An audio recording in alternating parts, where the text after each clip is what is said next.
Sacred Symbols, a PlayStation podcast, is brought to you by, well, you. If you want to learn how to support our show, go to patreon.com/laststandmedia.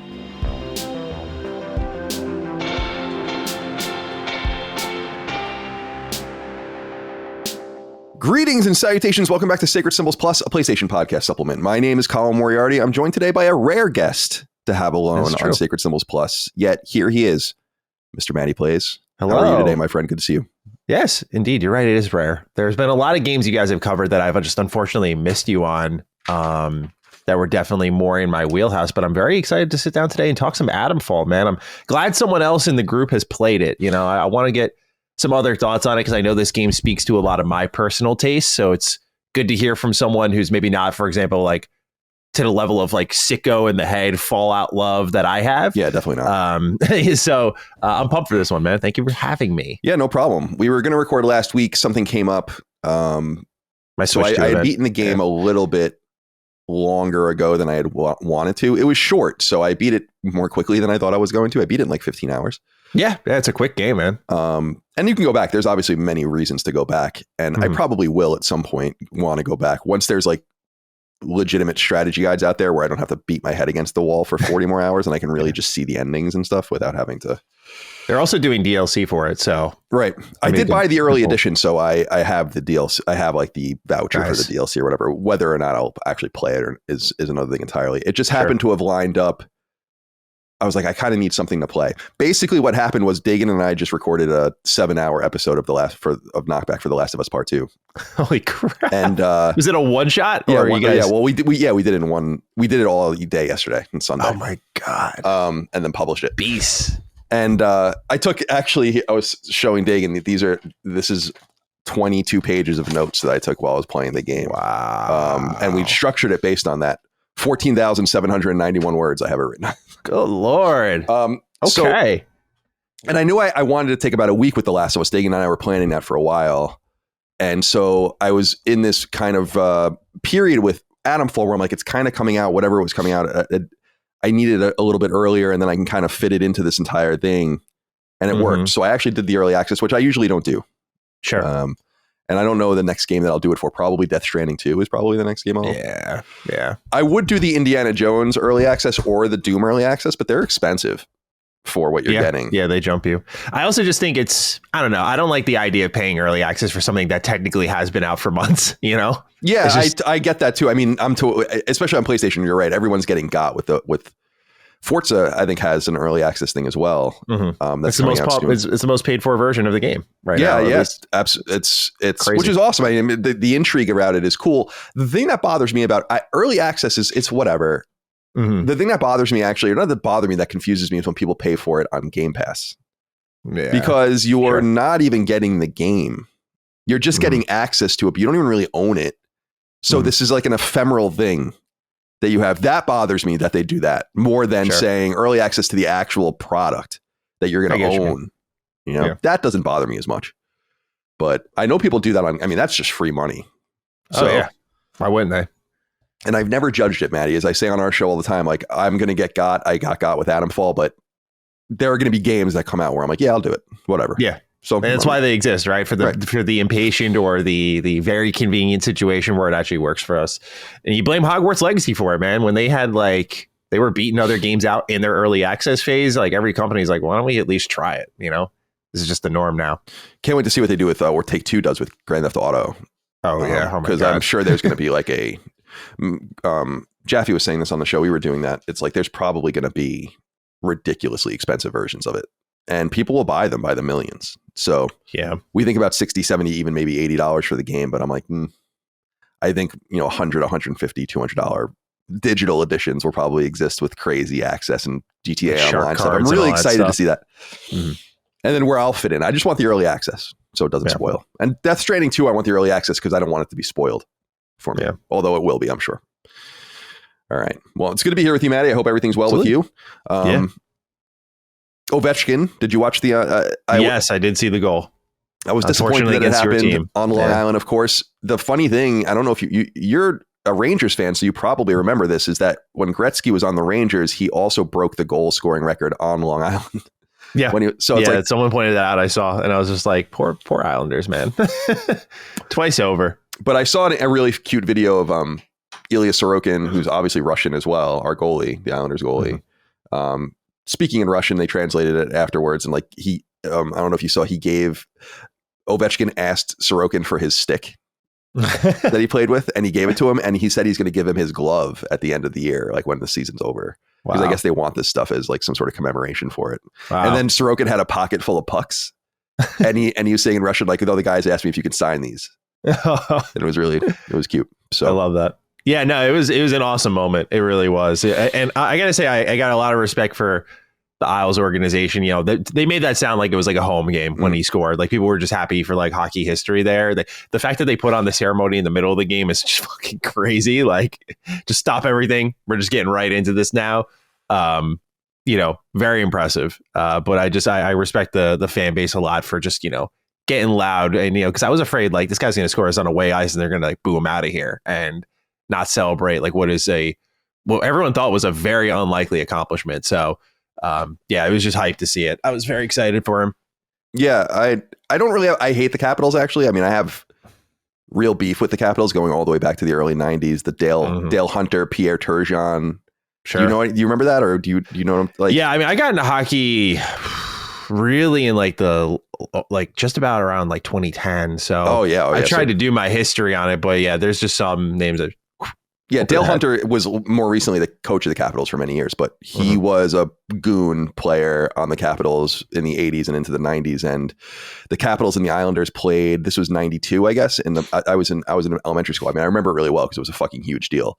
The Capitals and the Islanders played in the semifinals, so the second round. The Islanders ended up winning and playing the Penguins the next round in the conference finals, and then losing. The Penguins won the cup that year. But in the Capitals series, Dale Hunter, Pierre Turgeon, you must know that name. He was like a great Islanders goal scorer. Yep. In the 90s. He scored like a game-winning goal, and Pierre Turgeon basically brutalized him. You should look up the video, like basically hit him from behind, broke something like his leg or something. Like he was out for the rest of the season and into the next season. And it's probably why we didn't go to the finals that year. But it was like the most goonish shit ever. And even in that era, he got suspended for like a shit ton of time for it. He probably would have been thrown out of the league actually for doing it now. And I've never let it go. Like I've never I was literally, I think, third grade, and people were like, what? And then we ran into the Penguins with Mario Lemieux, a young Jaromir Jagr. Yep. Tom Barrasso in that, Ron Francis, you know, Shel Samuelson, and we just got run over. Yeah, so 100%. Yeah. That's like, I think about if for where I grew up with it, that was like Wayne Simmons when he was on the Flyers and just, you know, constant pest. Tom Wilson, especially Rangers fans have personal beef with Tom Wilson. Yeah, he just doesn't go away either. Yeah, he just is like, it's annoying because he scores too. Yeah. I'm like, this guy's like not just a goon. Like, it's just so annoying. Yeah, he is a goon. And yeah, my neighbor's a Capitals fan. And but I was making Michael laugh because I was like, we're not like that friend. I mean, we're friendly. But I'm like, should I text him and be like, if Ovechkin scores tonight on Long Island, I'm going to kill myself. And I ended up not doing it. Yeah, because he'll just be like, who the fuck is this guy? Yeah, that's good. Yeah, so I'm glad you got to see that too. I felt bad because I saw an interview with Wayne Gretzky, who's was very gracious, and I grew up loving Wayne Gretzky. He's amazing. And he was asked in an interview, like, so what do you think about people saying, like, you know, the sport is so much harder now, like it's actually so much more impressive that Ovechkin did this than you did it when the goalies were not very good. I mean, the goalies in the 80s, if you had like a .89 save percentage and a 4 goals against, that was pretty decent. Well, Tadej Gretzky's goals didn't even like lift off the ice. Like there's so many of just his, like the puck just sliding beneath someone's legs and just doesn't even leave the ground. I'm just like, that's what it was back then, man. It was way easier to score. Right. But he made a good point. He was like, yeah, obviously it was easier to score. The talent wasn't as high or whatever, but he's also like, I didn't have 3-on-3 overtime. I had a dude shadowing me the entire time. We had to put a person like Marty McSorley on my line for years to protect me. Yeah. So like, it wasn't a fluid game. It would have, he's like, I think he was saying like, I would have been okay in this league, I think. And I think he's probably right. Anyway, good to talk hockey with you. I have no one else to talk to about. I'm always here for you, bro. All right. So Atomfall. Did you get this? So they're a Rebellion game. Rebellion developed, Rebellion published. These are obviously the guys that do Sniper Elite and Zombie Army. They've actually been around for a really, really long time. I made a discovery. They're founded by these brothers, the Kingsley brothers. And I know one of them, not personally, but I know who he is, Chris Kingsley. He does this. I was reading about it. I'm like, it's like he also does a YouTube channel called Modern History TV. And I'm like, wait a minute, what? And do you know this channel by chance? This is the one I think I read about it. Someone mentioned he's like about like he like has a whole channel dedicated to like history or like armor or something. Yeah, like he he's like, what is it like to be a peasant in the 1400s? What's it like to go to an inn? What's it? And he dresses in like the garb and all that. And I'm like, dude, that's the CEO of Rebellion. Because I've watched him over the years. Like I'm not like a huge fan, but it's good. It's really good shit. And I'm like, that's so funny. That's what happens when you're very rich. You know, and you spin your wheels and just your little interests and turn them into, and it's a very popular channel on camera. Yeah, he's doing great. It's like, but I was like, when I read that, I'm like, wait a minute, it scratched something in my head. I'm like, Chris Kingsley, and he is still right now the CEO. It's not like he's like quit or anything. He's been the CEO the whole time. Seen his channel. They were founded in 1992. It's called Modern History TV. So I thought that was pretty funny.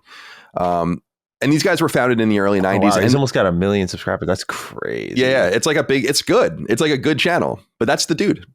That's unbelievable. And what's it like to ride in a storm in medieval clothing?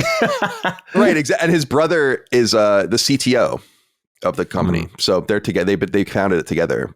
He's writing books and stuff as well, dude. If I had, listen, I'm already getting fucking money. I'm already getting lazy, right? And I'm not like mega rich or anything like that. If I was this guy, I would have sold Rebellion like 20 years ago and like been living somewhere and no one would have ever heard from me again. So that this guy's like doing a YouTube channel and writing books and he's got passion, man. What was medieval junk food like? It's a great channel. Yeah, it's really, really interesting. And he's quite charming, actually.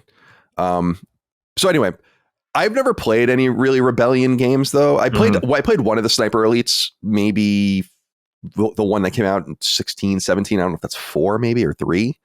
Zombie Army, I actually have the trilogy, but because I bought it, it was really cheap, but I never played it. And then a lot of the other stuff that they were doing a lot of licensed stuff. Their earliest games were actually Jaguar games. And I was researching a lot about them. Their very first game was a Game Boy game that got canceled. And I actually found like footage of it and stuff. It was pretty interesting. So they've been bouncing around for a long time, but they ultimately found their way into a little bit more prominence with Sniper Elite and Zombie Army, and then some publishing they do. And then this Atomfall game, I think, is like entirely them. So no publisher, they funded it themselves. Yeah. And we found out from them, because it's on Game Pass over on Xbox and I guess PC, that they had 1.5 million players, which is pretty good. Yeah. I'm curious how many people bought it. Probably in the low hundreds of thousands, I would assume. Yeah, I'd say so. I think a lot of it was driven through Game Pass. So let's get your high level thoughts here before we get any deeper. And obviously we're going to spoil the game, although it's just to warn everyone. I mean, that's what we do on these, but to be fair, it's going to be somewhat hard to spoil the game in a deeper way because it is so vague. Yeah, it's a lot of it how you go about it. Right, exactly. So talk to me a little bit about your high level thoughts for Atomfall. Yeah, so I actually have played every Sniper Elite game except the new one that came out this year, Resistance. I only played a little of. I haven't had a chance to finish it, but I enjoy Rebellion games a lot. Like, they're just kind of a guilty pleasure. But when I played Atomfall for the first time, that was last August. And when I played it then, I was like, this game's broken. I was like, I don't know. It was like one of those previews I'm sure you've experienced before where you're like, why'd you guys even come? Like, it was like, it gave us a 20-minute demo. The AI didn't work. You didn't get a good feel for the game. The gunplay felt terrible. I was like, this game needs a while before it's ready. Then when they put the release date on it for March, I remember saying on Duke, I was like, there's no way this comes out in a good state. So I was like dead fucking wrong about this game, which was like a pleasant surprise into itself. But for me, going into it, I was just kind of like, okay, I hope this scratches my Fallout itch. Like, that was all I really wanted. Like, I after Starfield, as much as I like base game Starfield, there's a particular style of exploration that Bethesda and in turn like Obsidian can do really well. That I think other developers, like even a CD Projekt Red with like a Cyberpunk, try to do, but they just don't get. Right? It's about being on foot. You can't go through the world too fast. You get to see things in the distance, pull your attention. It's not quite Ubisoft level where they're like, oh, you want like question marks on your map every 15 seconds, like the 15-second rule of game design. It's like, no, like It's got to be a little more methodical than that. It's got to be a little more like deliberate, and I can check these items off a list and feel a sense of completion. Like it's a very particular style. I say all of that because the biggest surprise for me with Atomfall was it checked that box for me. I was like, I just didn't. I think Rebellion's a great developer, but they've kind of made a comfort food series for me for a while. You know, that's what Sniper Elite is. It's like it's not going to radically change. I think they're great games. When they introduced the Sniper Jaeger system, which is like Dark Souls Invaders, but in your sniper missions, I'm like, this is a brilliant idea. Like, this is awesome. And it totally just changed how you explore levels and everything. But you know, like again, it was still like Sniper Elite as usual. So for them to kind of come in and be one of the best emulations of my favorite style of exploration was really shocking. I was like, this is what I love. Like I see something in the distance, or I catch like a little bunker over there and I'm like, what's going on in here? And you go inside and you find rewarding items, you know, your loot, like your ammo, crafting materials, that sort of stuff. You find people, and these people have stories. And because it fed so well into like the narrative design of the game, right? Like where every person you find is going to lead you closer to what is happening here. And every encounter is important. And also I could shoot anybody just right then and there. You can drop, I think, pretty much everybody in this game. It really gives you a sense of like, this world is like a sandbox, and you just kind of rip through it how you want to. You can go in any direction you want to. You can talk with who you want to or not talk to. And the game just seems well equipped for its quest design, however you want to tackle it. Like, oh, you didn't get any of these previous leads, which for those who are listening and have not played Atomfall, leads are quests. It's like, oh, you didn't get any of your previous leads in this quest line, but you got to this town and you found one that's like halfway through the game. It's like, yep, it starts here, like for you. And the game just really, again, lets you tackle it however you want. And I just appreciate that. I think agency driven games are just totally my jam. Like I not even the scale of the game is what spoke to me the most, although I was happy to see like, yes, a game that's under 20 hours that knows what it wants to be, delivers it and goes. Doesn't overstay its welcome. There's more for me if I want to come back and replay it, which I most likely will do because the game respected my time. But it really is just that agency I have in my playthrough. Not in like builds or anything, but just how do I want to tackle the story? Who do I want to be in this world? How do I want to escape? I really think they have something here, and I'm glad it's their most played game because they've talked about already. They, you know, before the game came out, they're like, yeah, we're open to a sequel. I hope this is enough to push them over the edge and be like, okay, we're going to do one, because I do think this is a franchise that I don't know if in popularity can rival Fallout, but I don't really think Fallout has a true competitor, because Fallout is so distinct in its time period, in its technology, in its music. Atomfall manages to take notes from like Fallout and Stalker, but at the same time, like feel very much itself because of how you approach its quests, how you approach its world, and what its lore is.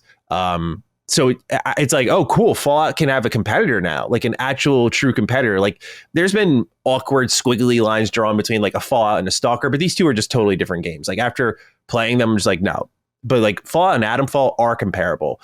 And I'm pumped on that level too. But yeah, just walking away from it without, you know, as we'll get into the thick of it more, I was just impressed with the whole package. It doesn't, everything's not perfect. Like the shooting's not perfect. The AI is not perfect, but just being gripped by that world and exploring it methodically and just, you know, being a detective in this quarantine zone. I found it so captivating, so fun, and it felt very unique. You know, there's just so many games nowadays that feel very similar. And I like that Atomfall was able to stand on its own 2 feet. And like I said, get in, do its thing, get out. So those are my top level thoughts on it. I really enjoyed it a lot. What ending did you get? As far as I can tell, there are 6 endings. Yeah. So I managed to get 2 because I reloaded a save and then just went in a different direction. I did the phone ending as my second one. The other one was, I'm forgetting her name off the top of my head, but it was the chick in the bunker who said she's got people on the outside. You just need to shut down. I should just say here, in case anyone has not clicked off yet, spoiler warnings, 3, 2, 1. Shut down Oberon. And once I do that and I grab the sample and I take it to her people who seem to be like the UK government or something like that. It's kind of like this game's version of the Enclave. Yeah. Like she knocks me out and seemingly leaves me in the quarantine zone or something like that. Or they drag me away to like, I think the ending said they dragged me away and like questioned me or something like that. But they seem to have an ulterior motive and fucked me over at the end. So those are the 2 I got to see. Yeah, I'm looking here. because I got the phone ending. I also could have easily done the Mother Jago ending, which is like she's like a witch in the woods or whatever. I don't know if you met her. Yeah. I killed her in the end. You're either talking about Dr. Garrow, Joyce Tanner. Joyce Tanner. Okay. And the other two are Captain Sims and Dr. Holder. Those are the people you can escape with. Yeah. I did the telephone one ultimately because it was just beckoning me, I guess, at that point. I was like, yeah, all right. I just kind of want to see the end of the game, see what happens. It's not a very satisfying ending in my opinion, but it's cool. I'm not even sure that I met a couple of these characters actually. Looking at the trophy names like Dr. Garrow. I don't even know who some of these people are, but maybe I'm just forgetting the names. Yeah. All right. So I guess I'll give it some high level thoughts too. I think it's a good game, and I think it's bold. I think one of the things that is most interesting to me about it is how surreal it is. And I think intentionally so. And in this way, and I was saying this a little bit on Summon Sign when I was still playing it, which was, it reminds me a lot of a game from the Chinese Room. So the guys that do Dear Esther and Everybody's Gone in the Rapture. It's like that kind of world. They're obviously deeply British as well. So you got to and we were saying, and we were laughing because it's like, it's a Eurojank game, but it's not Polish or Czech or something. It's British. And Eurojank is simply not a term used for Western European games. It's an Eastern European term, but it does feel a little bit like that. It's surprising to hear me say, or for me to hear you say that you feel like they could explore a sequel. Because to me, this felt like a truly self-contained game. And it would be a shame in some sense to not pursue something like this in a game, in a world where games are so expensive and where you want IP and you want to pursue things, and maybe Atomfall could be a fucking Netflix show or, like I understand the level of pursuit for that, but it would be, I think it would be so cool if they just left this alone.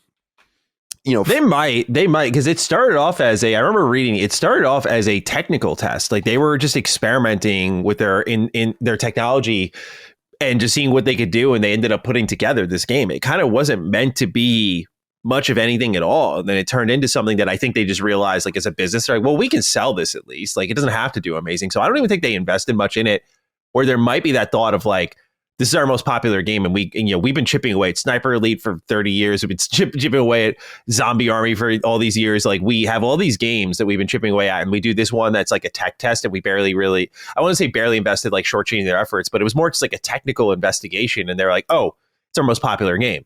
So I think because to me, the gripping idea of a sequel for this game is that you don't really know what's going on beyond the walls. All you learn is people on the outside are trying to figure out what's going on the inside, but you don't know what this whole quarantine zone and all these different factions that are positioned throughout this quarantine zone, like what their motives are once they get out. So I like that it's self-contained because it's exactly what I think a first story should be. Because it's a business, right? So if they had Atomfall come out and it doesn't succeed, or they choose not to do a sequel, you can walk away from that. And I think me as a player, I'm happy. And I think them as a creative should be happy because it's just, like you said, self-contained. But I feel like there's enough threads that they can just yank. And this becomes like a whole bigger series. Like the idea of like exploring a post-apocalyptic is not the right word because it's not really what this is, but a post-nuclear disaster UK. And sort of turning Atomfall again into this sort of British Fallout series is, I think, like a really great concept that people can bite onto, especially with Fallout. I mean, their window is perfect right now. It's like what I said about crime-based open world games where GTA was just taking forever. And I'm like, why didn't Saints Row just go for like the original Saints Row vibe? Like, why did you go for something so different when all people want right now is a GTA style game? And like, that's what you used to offer was like competition to GTA.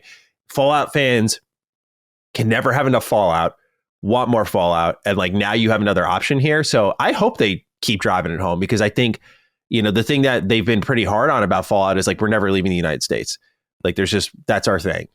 And I think it could work outside the United States. And this is like a good candidate for that. So I think there's a strong chance that they invest in it, just because it is their most popular game. And it certainly has earned itself at least a sequel. Because I think one of my critiques of the game, I don't know if you agree, is that all the environments kind of look the same. Mm-hmm. It's all overgrown and rusted over. And it's a very good art style, but like each region of the map looks and feels the same. And I feel like if they did that same scale of world again, but it actually had some environmental diversity, it would go a really long way.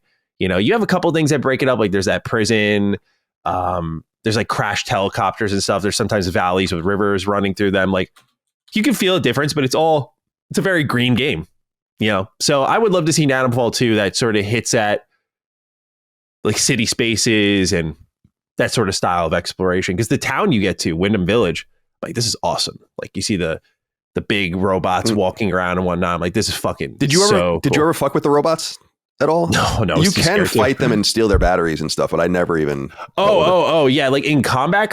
Yeah. I thought you meant like in that town. I was I'm sorry. Yeah. Like I never even fought. I just avoided them because I was like, I'm not gonna. Yeah. I got my batteries elsewhere. But. I did. So I actually see. This is the fun part about the game because now we can kind of get into stories told. Because I didn't realize the atomic batteries, which for those listening but don't care about spoilers, is this energy source you get that you need to power up like Project Oberon in this like central facility, basically. And so the way it's first presented is like these are rare items and you have to complete quest lines or like trade, or you have to do like deceptive, villainous shit to get your hands on it, right? And I'm like, okay, so when I only had a couple plugged in, I'm like, man, I can't find any more. I found out that the priest of the church in Wyndham Village had one on him. Now, one of my complaints about this game is you can't pickpocket, because I think that would be fucking awesome, by the way, because I wanted to steal his key off of him. Basically what happened is I talked to Captain Sins. There was a murder inside the church. I was trying to handle it quietly so the church didn't get pissed, but then I wanted to gain favor with Captain Sins so that I could get to Dr. Barrow. So I tell him like, yeah, there was a murder in the church. Go figure it out. He's like, okay, we can trust you. He gives me what I need. I come back. I find out through another trader in like a different region of the world. Like, yeah, he does have an atomic battery on him. Like I just traded one with him like a few. So I'm like, oh shit, I'm going to go get it. The only way I can get it though is by popping him. So when I'm in this room, it's like him and 4 other people. There's like a guard. There's like another NPC, whatever it is.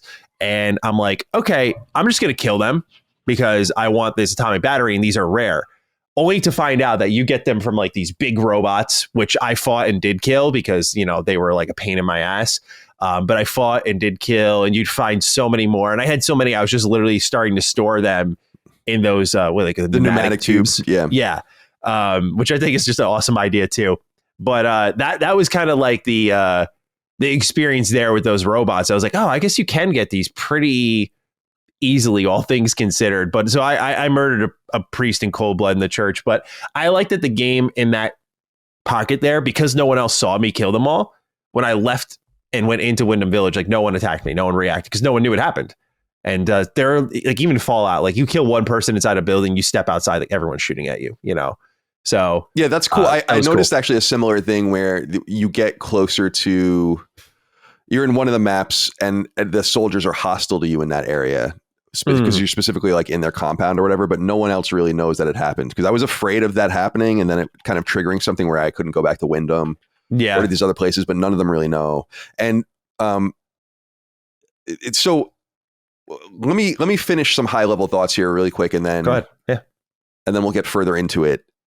I think I like the idea of a game that's truly trying to unwind the quality of life features that have crept into video games in some sense, from an explorative point of view, a very old school PC, almost text-based adventure kind of thing where it's like, no, we're not telling you anything. You have to type in the word exactly the way it is, you know, King's Quest or something, or Police Quest. And there's a vibe to that here, and I like that, but it's not really what I get at it, like why I go in for games. Like I want games to be video games.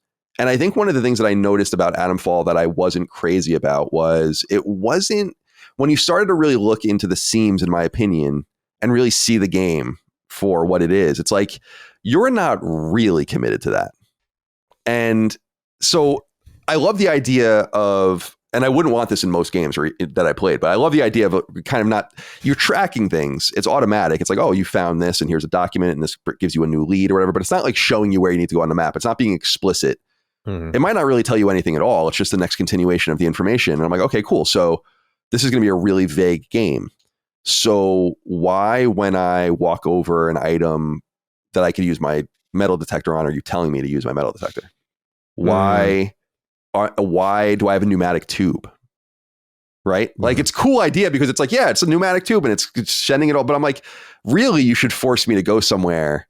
Like, you won't let me quick travel, but you'll give me an ability to store items really easily.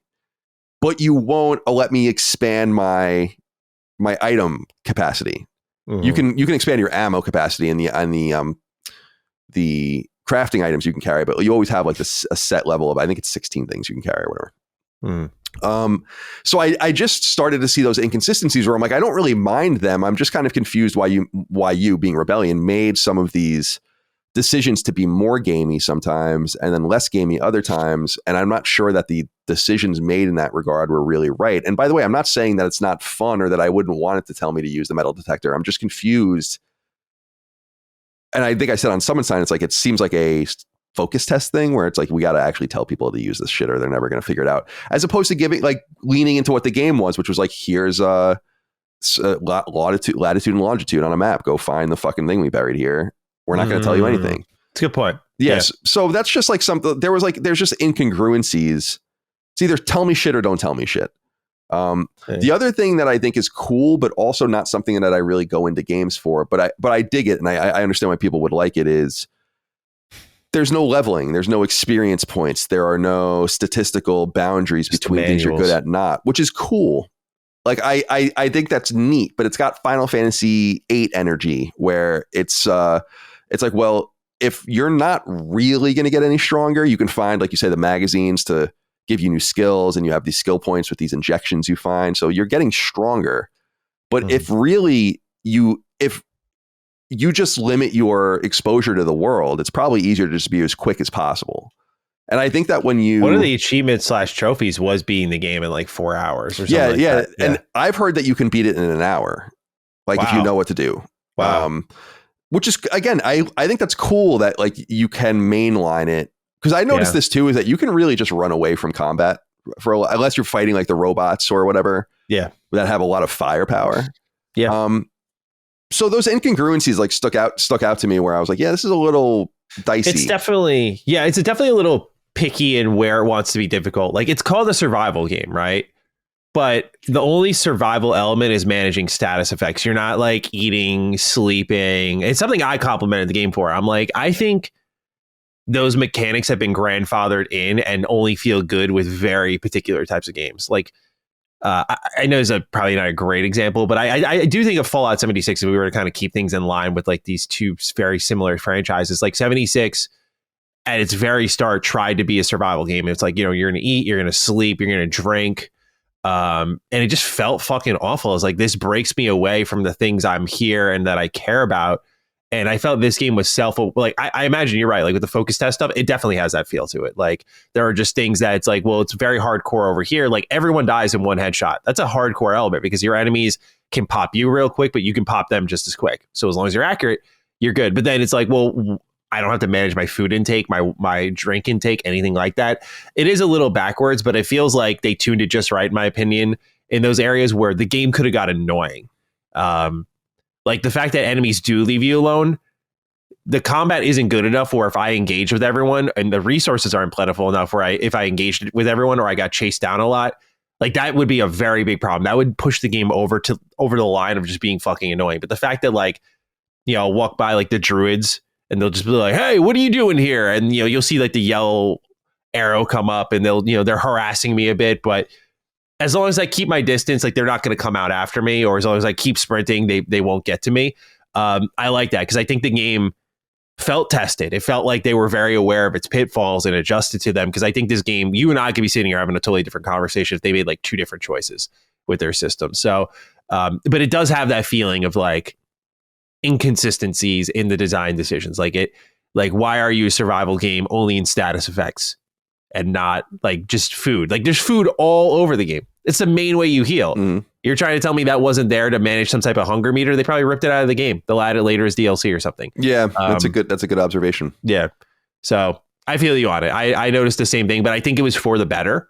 And I'd rather them, if they're going to do DLC later, like here, we're going to do some survival mode or whatever, that didn't need to be there in the launch. Like I think it'd be cool as like an additive thing, slap it on top. balance it out, get the kinks out of the system, see how it goes.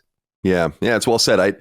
There are some opportunities because the world is so contained to make you, and not only the additional endings, but making you want to play it over and over again. I think I'm not saying Fallout 3 or New Vegas for me didn't have that appeal, because they did. It's like, yeah, you want to see things a little bit differently, especially in New Vegas, but they're so long that it seems very daunting. So I think that this game could really benefit from those little perks, like you're saying. Very PlayStation-like way of I think thoughtfully updating your game over time to keep people coming back. Yeah.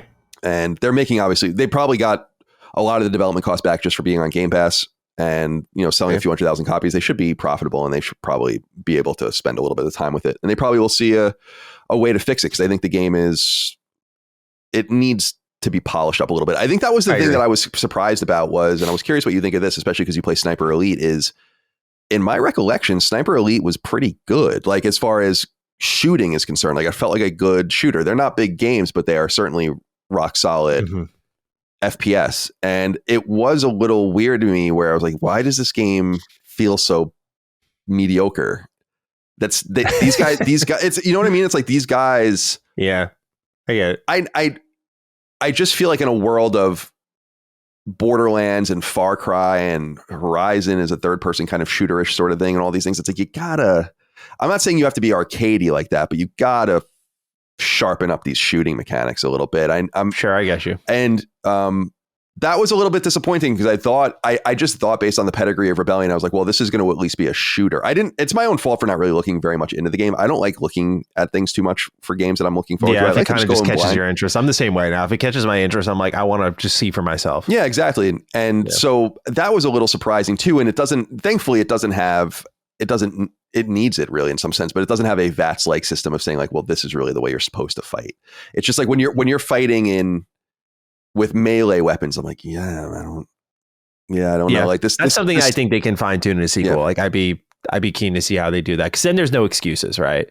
I think I'd be singing a similar tune to you if I hadn't just played Stalker 2 last year, because I've noticed that the loot progression between those two games is very similar. Like Stalker gives you like rusted, shitty looking, shitty feeling weapons. And by the end of my Atomfall playthrough, I'm like, oh, I got like a pristine M1911, like a clean looking gun. I'm like, hell yeah, this is awesome, right? But I'm like, any other game, you just pick that up right away. Right. It feels good, a little more powerful, reloads quicker, all that sort of stuff. Again, I think they shortchanged some of the survival elements or difficulty elements, because I feel like with that progression, you really don't feel too much beyond what I described. And everything already one-shot headshots, where I feel like the rusted weapon should have got like jammed maybe sometimes, where it's like... Oh yeah, very Far Cry 3. Or no, Far Cry 2. 2 might have been, yeah. Like, I remember Far Cry 2, you'd like literally take a knife and just dig bullets out of your body in the middle of fucking firefights and wrap them up in real time. That shit is ridiculous. But yeah, like I feel like that was something that had to be planned, but that reminded me of Stalker. And so Stalker has like very distinct feeling gunplay where it's not that clean feeling. It's as people describe it, like a Eurojank. I think Atomfall is very similar in that regard. But what's interesting is because Sniper Elite is third person shooter, and I think it works and feels good in that way. But they added, I forgot what entry it was. They added the option to when you're aiming down sights, it can go into a first person mode from there. And I hated how that felt. And it feels like they built and tweaked that particular point of view with Atomfall and made it feel much better than what was in Sniper Elite. So I don't know if they reused those assets at all, but that was the vibe I kind of got for it. For me, my biggest complaint was definitely combat AI. This is a way worse problem when I previewed it. They did clean it up comparatively speaking, but even like when I was playing this game, I mean, it's very Skyrim. Like these characters are just slow jogging at you and you're just like pop, pop, and you're just dropping them one by one as they're coming through the doorway. And I'm like, this sucks kind of, like it's got those moments where you just, again, for me, it's scratching these particular itches. But I remember going inside like a druid cave where they were like doing some sort of ritual, and bro, it was like 18 of them just coming at me. And I'm just like, 1, reload, 2, reload. I just kept popping them through the doorway. It does it highlights to me how good the resource bouncing is. Cause by the time I killed all these enemies, I was fresh out of ammo. It was ammo. So I was like, okay, I got enough on my way to go take out this place, but it didn't always feel great shooting at them or watching them react to me shooting them. Did you ever go to that Druid Castle? Oh yeah. I had to go there for Mother Jago, I think, to do something for her. Get her like book or something. Yeah, you find out she's like actually, she was like helping them the whole time. Like she's basically like an inside woman or something like that. That was my least favorite area of the game. That was the point where I was just like, if it keeps going like this, my opinion can kind of dip on it a little heavy. But fortunately, it kind of felt like a blip on the radar. But it was just, there were so many fucking enemies, especially when I was escaping. It was like they were everywhere. And it was where I felt like the vision cones were a little broken because like enemies that were deep were spotting me. And I'm like, okay, guys, come on. I wish the game had better stealth. Yeah, that was too. the other thing. Me too. It would have been like stealth weapons beyond a bow and arrow. Like, why can't I find a silencer? Just squeak it on. That'd be great. Or craft one, like The Last of Us or something, like some sort of suppressor. I love what Last of Us does because The Last of Us limits the amount of shots you get with it, right? Like after you shoot a few times. Yeah, that's like an awesome way to balance it out too. And I hope they do those sorts of things. So, it's on a combat front. If I think if people can't tolerate first person combat, that's like, I'd say below average, right? In a lot of ways, or serviceable. Yeah, sure. Maybe average. I mean, certainly below average melee, which I just think first person melee is just, ugh. It never feels good. I can't think of Dying Light. I was saying is probably the best example of it. Yeah, that's a good example. Yeah, because like people use Kingdom Come Deliverance 2, and I have 40 hours in it. I'm just like, I have not really felt that click yet with the combat system where I'm like, yeah, this is like the best first person combat ever. Right. For melee, I should say. But I agree. Dying Light is a good pick because of the drop kick, right? That kind of like you see like the full length of your character just laying into some fucking zombie and launching them off a rooftop. That shit's awesome. They kind of just it's a revolutionary, it's like Mirror's Edge for a lot of people, I think, and then it's just kind of a revolutionary way to feel a first person game, and it's surprising how good it felt. Even just parkour in that game was like it had no business actually being that good. That was what was so surprising about that game to me, about Dying Light, was like, that's a classic you would expect Eurojank game, and it's not. It's actually fucking amazing. Exceptional, so. Do you like the second one more than the first one? I only played the second one for like fewer than 10 hours, and I wasn't feeling it for some reason. But I'd like to go back to it. At first, when it first came out, the trophies were broken for like a year, so I didn't even play it. I was just waiting, like, you're gonna patch this, right? I was like, oh, next week you'll patch it or something, and then it just took forever. And then I did play it, and I was like, I'm just for not feeling it for some reason. And then that happens sometimes, and sometimes that's a really misleading feeling, and sometimes it's not. Like, for instance, I've tried now to play Metro Exodus 3 times, and I'm like, I just don't think I like this game. I don't like that game. I compared to the first two, right? Exactly. I platinumed the first two. I love those games. Yeah, and this game, I was just like, there's just something wrong with this game.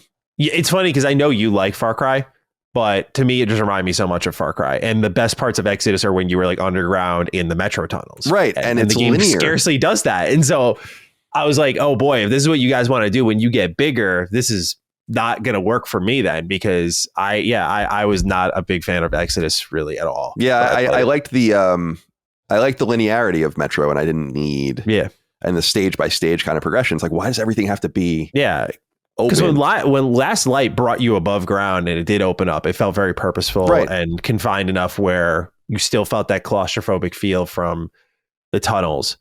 What a brilliant game. I love those first two games so much. Me too. I reviewed Last Light at IGN. 2033 was an Xbox 360 exclusive for a while, and I didn't play it until it was.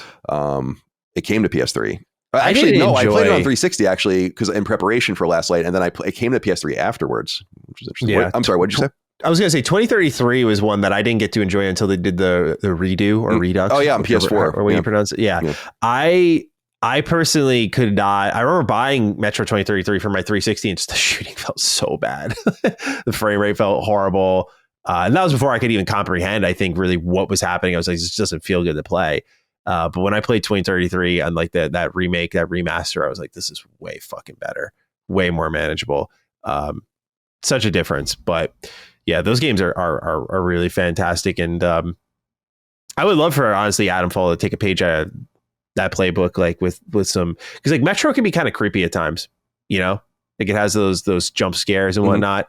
And I hope Atomfall, with like the creatures that they were kind of exploring a little bit, the human experiments that they were kind of diving into, I hope that they can find that element too. I think, the biggest expansion that game can do in a sequel is definitely its combat overall, like just better shooting, better stealth.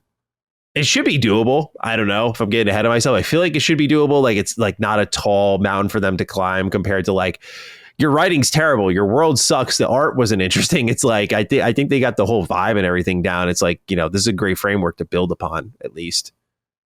Yeah, it's so interesting to hear your thoughts on it because I it's like you were saying earlier. I don't know anyone else that has played this game. For some reason, I thought people were going to be more into Atomfall.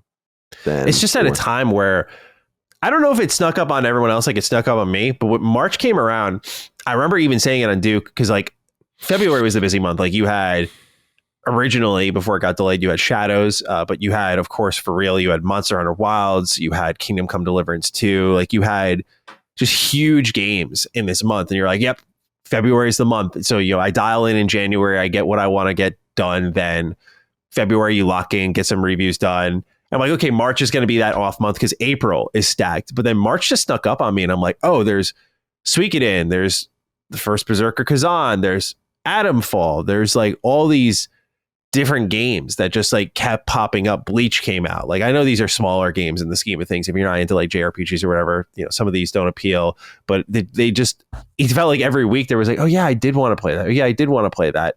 And I think Atomfall was in that pack for a lot of people of just like, oh yeah, I did want to play that. And obviously Assassin's Creed Shadows got moved to this month. So that was a big one for April, or for March.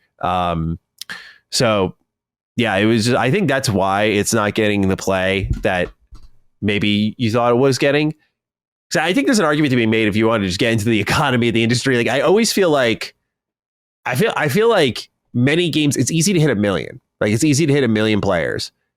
But after that, every game's just plateauing because everyone's spread so thin. Right, exactly. So no one can explode unless you're like a Monster Hunter Wilds, which is like 10 million, right? So it's like feast or famine now. It's like yeah, Atomfall hit 1 million. It probably literally hit 1.5 and just stopped dead in its tracks. Like I'd be very surprised if it got anywhere close to 2. Could be wrong about that, but like I just think that's where we're at in the industry. Like it's very easy to like, especially with Game Pass, like dive in, check it out, up go the charts. It's a week and it's just a flat line from there. It's a shame in some sense. I mean, I lament it all the time. I know a lot too much content. It's the sacred audience is tired of hearing about it, but I feel like it's a vital thing to talk about. It's just there are too many people making too many games and too many companies putting too many resources into too many products. And there's no one to really regulate you anymore. In some sense, I also don't think there's enough people to play it all. Well, no, of course not. Yeah. But it was not a problem that was ever encountered back in the day because of the natural limitations of putting things on consoles, whether because there was almost embargo-like systems like Nintendo had with the NES and SNES about limiting publishing numbers because of the Atari experience and just people making garbage or whatever. And so you just couldn't have that many games. I mean, there are 800 NES games. It's kind of crazy when you consider that, just 800, and you can know them all. I mean, we'd go, and N64, it's like half that. And this all comes from the brick and mortar investment days. Like you can't just pop not to say that you're not spending money making the game. Of course you are, but you can't just pop something on a digital storefront and hope for the best. You got to get it produced. You got to get shelf space for it. You have to get people to buy into it. It's very similar to what I say about it's hard for YouTubers, podcasters, etc. to know when it's time to go because no one's going to put, there's no Nielsen rating. No one's going to pull you into a meeting room in a TV station and be like, it's over. It's like you just have to know. And it's the same thing with games. Like if you just, because there are no barriers to entry and these markets are so free and open to an embarrassing degree. I think it's problematic towards, and that's why I just feel like people should want this to be solved. Like intrinsically, you don't want people to get laid off. You don't want companies to close. But like, it's actually really important that fewer games are made or we're really, really going to be fucked. And I agree. I mean, for what it's worth. Yeah. I've said it for a while that like, I do think there is a growth ceiling to gaming that exists. And that's probably my hottest take on that whole situation. You chase that growth for so long because you kept the economy of like software sales at like this, $60 price point. It's caught up to you now. And we're talking a $20 jump within like a year's time, right? Like it's just And it's to make up for, I think, just like this oversaturation where it's like, you know, I mean, I know games are always coming out at a higher clip, and I think games are just getting better where it's just, they're more grabbing our attention. Like a first Berserker Kazan would normally be, I think, in the 360 days, this throwaway 6 out of 10 game that can now compete for some people as their favorite Souls. Like that's the beauty of it nowadays, is anyone has a chance to win your attention in like a very meaningful way. But now we're jumping prices and stuff, and because there's just not enough players to go around. So you got Xbox knocking down walls, you got game prices jumping up because you got to make up the difference somewhere. You know, we're doing upgrade packs, all these different things to kind of nickel and dime your way to that profitable margin. And early access, as we talked about as well, you know, paying for that premium edition. Yeah, man, it just I worry about it too. I mean, you and I make games as well, so like we're definitely like we're indies. Like, of course, we want to put our stuff out there. So there's like a benefit to that open side of the market, but you know, I wouldn't hate if the barrier to entry got a little bit taller, only to sort of stop the bleeding. Because I'm sure even these publishers are going to realize it one day and be like I think Pirate Yakuza in Hawaii, I think immediately hit like was it that one? Something recently hit like a million players immediately, but you never hear stats after that. Like Metaphor, million, Persona 3 Reload, million. And Yakuza, million, and you never hear beyond that because they just skyrocket to that point from their fans, new interest, and then there's no stats afterwards because they're just not growing anymore because it's on to the next thing. And I don't think that's good for anybody because these games need to kind of fester and meander for a little bit to grow. And I know these companies kind of set up projections like when they invest in like a developer, they're like, okay, it's not just those year one sales, but that's your biggest pop, right? You know, they'll think year 2, 3, 4, 5, and just like how this will tail off. But it does come down to year one. That's where you're going to get your most sales. Unless you win game of the year, then your year 2 might be, you know, bigger than usual. But, you know, that year 1 is so big. And all these companies are kind of just, I almost think settling for like, we're just going to hit that plateau, that peak, and we're going to plateau. And that's it. Unless you're viral, you know, you're a Baldur's Gate, you're a Helldivers 2, you're a Kingdom Come Deliverance, where you just keep a Monster Hunter, you keep hitting that next level. But those are just, I think, exceedingly rare, and to continuously stack your games against that and hope that happens, you know? I don't think it's smart. Yeah, I also think I've been critical recently because Assassin's Creed did it, Atomfall did it, and a few others where it's like, I don't really give a shit how many players you have either. That doesn't really mean anything. Show me the money. Right? Like, right. It doesn't really... All right, so 1.5 million people played Atomfall. As we said earlier, okay, so how many copies did you sell? And who cares how many people played your game, really? I don't... I get it in some sense, but I don't get it in another sense, because it's obviously just... If it's on a subscription service, people are going to pop in and out of it. And I just feel like there's a disingenuousness where you can really tell who the actual players are and who aren't. And I should use a different word, like who the real behemoths in the industry are and who aren't, where like a Capcom's like, no, we sold 10 million copies of Monster Hunter. We didn't deal with player numbers. It doesn't matter how many people play the game. You know, it's something I talk about with Locke all the time, because he'll always get pissed at like how companies present numbers. And I had to find it in our DMs because I thought of him immediately when I saw it. Is when Death Stranding announced 20 million players, they're like 20 million porters connected through Death Stranding. I'm like, what the fuck is this? You know, I just see that type of shit. I'm with you. I think player counts can communicate something important. You know, just there's that natural like law of numbers. Like if this count is very high, usually it infers that at least, you know, even if you go to like a percentage of like, oh, probably 250,000 people bought this at like full price. It's like, depending on, you know, again, a game like Atomfall, you can tell that the budget wasn't big. You're like, that should be good. That should be good for them. But you're just assuming most of the time. Dragon Age was one of those moments. Everyone was looking at the Steam player count. It's like 90K. It's about to hit 100K. Game should be doing all right. And EA says it was like 50% of its goal, its target.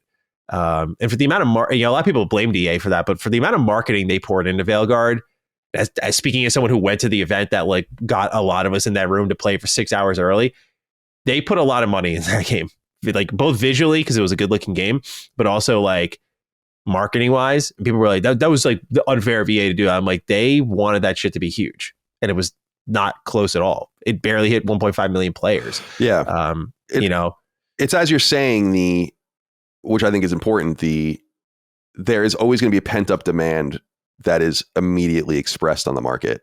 And so looking at the number, and again, this is also a product of digital sales. It's the same thing as like, no one really knows much about game sales in the NES and SNES era. A lot of those numbers are lost. A lot of it was analog. People don't even really know how many copies some of these games sold. People don't even know the release dates of some of these games, which is fucking hysterical. I love that whole story about the old, I don't know if you've read it. It's an older one now, but that no one really knows the day Super Mario Brothers actually came out.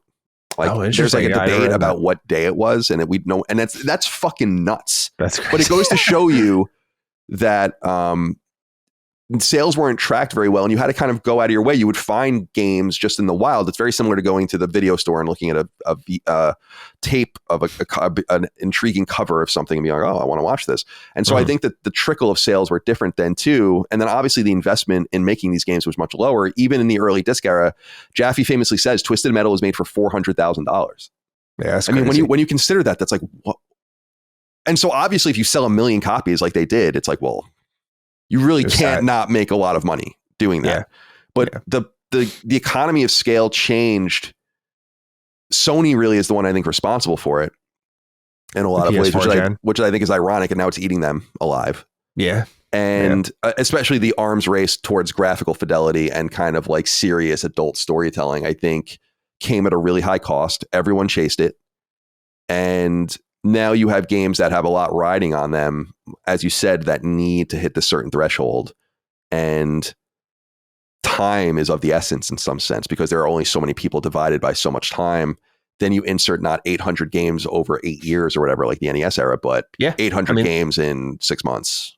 And that's what I think makes Atomfall uniquely appealing for a lot of people. Like, I think we're at that point where the market is so free that there are just trade-offs people are willing to make. Like Atomfall does not have like Last of Us level facial animations and production values, but you can finish Atomfall in like 15 hours. I know Last of Us is maybe not the best comparison because that is also just a nicely length game.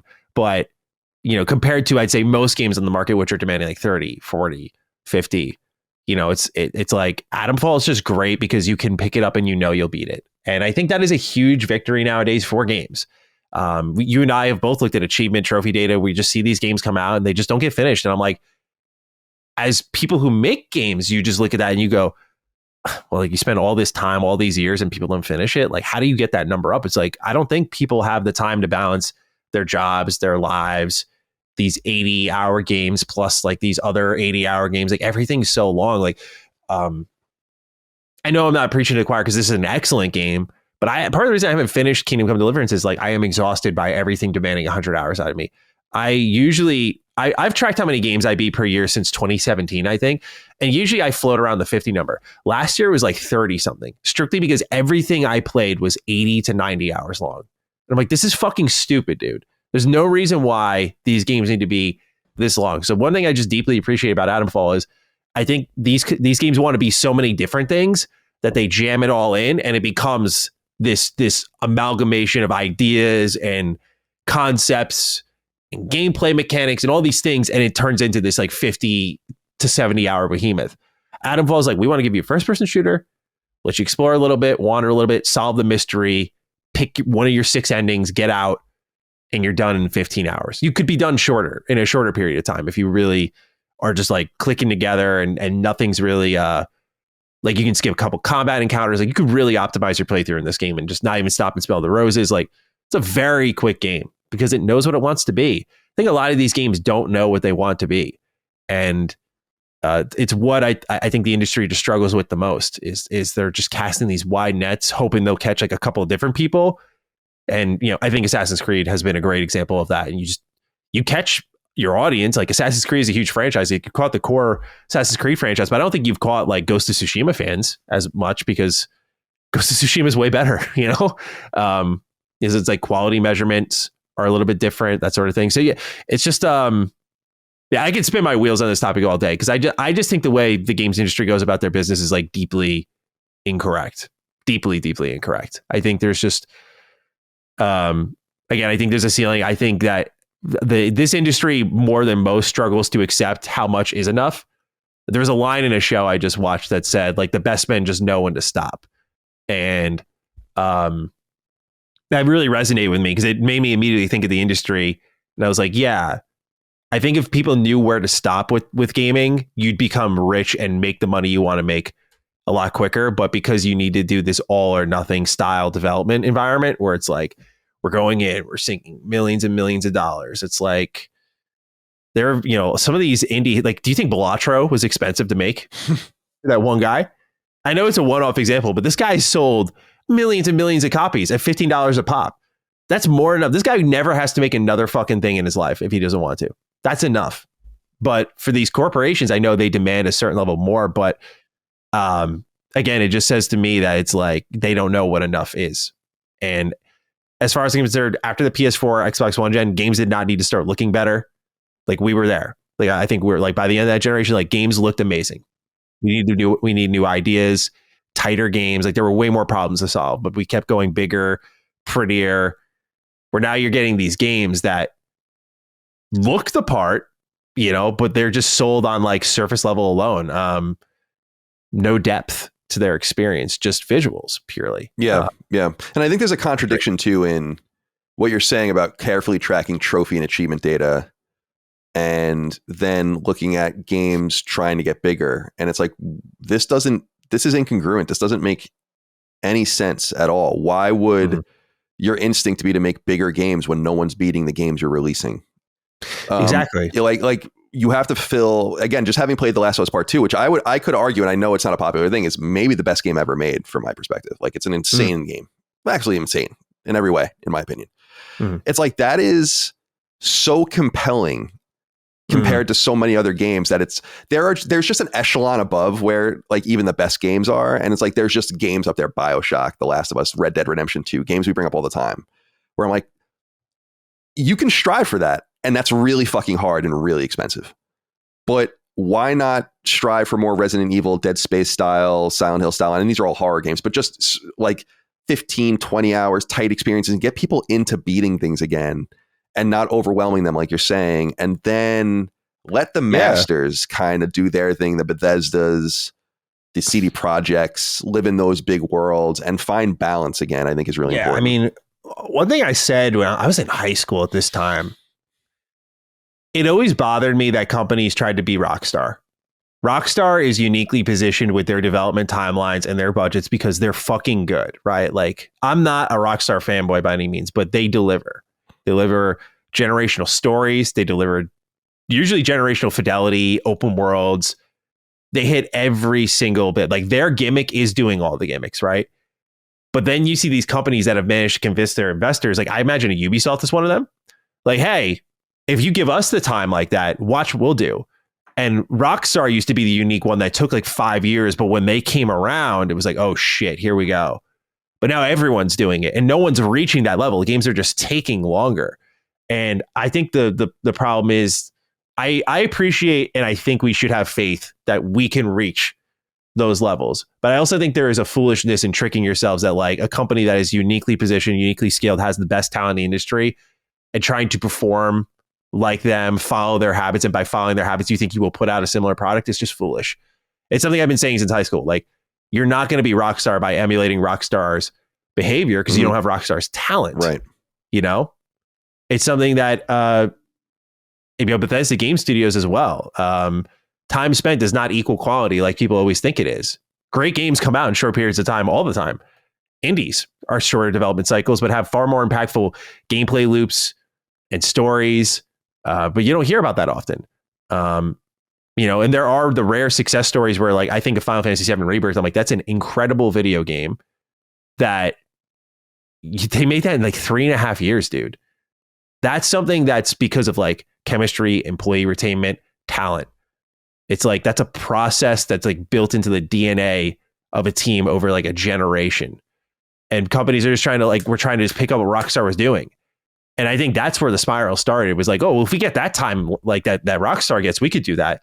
And everyone started to get that. That became the norm. And I just, as I saw it more and more, I don't know if you agree, but as I saw it more and more, I'm just like, not all of you, I'm going to sound like an asshole, but I'm like, not all of you deserve this time, right? Frankly. Like, it's wasted money and it's not making this, the differences are marginal in most cases. Most times visually. Like Starfield's biggest problem, if I were to pick on Bethesda, Starfield's biggest problem, exploration. They got an extra year to clean that game up when they delayed it from 2022 to 23. You saw the 2022 visuals and the 23 visuals. The game looks way better in 2023 compared to 22.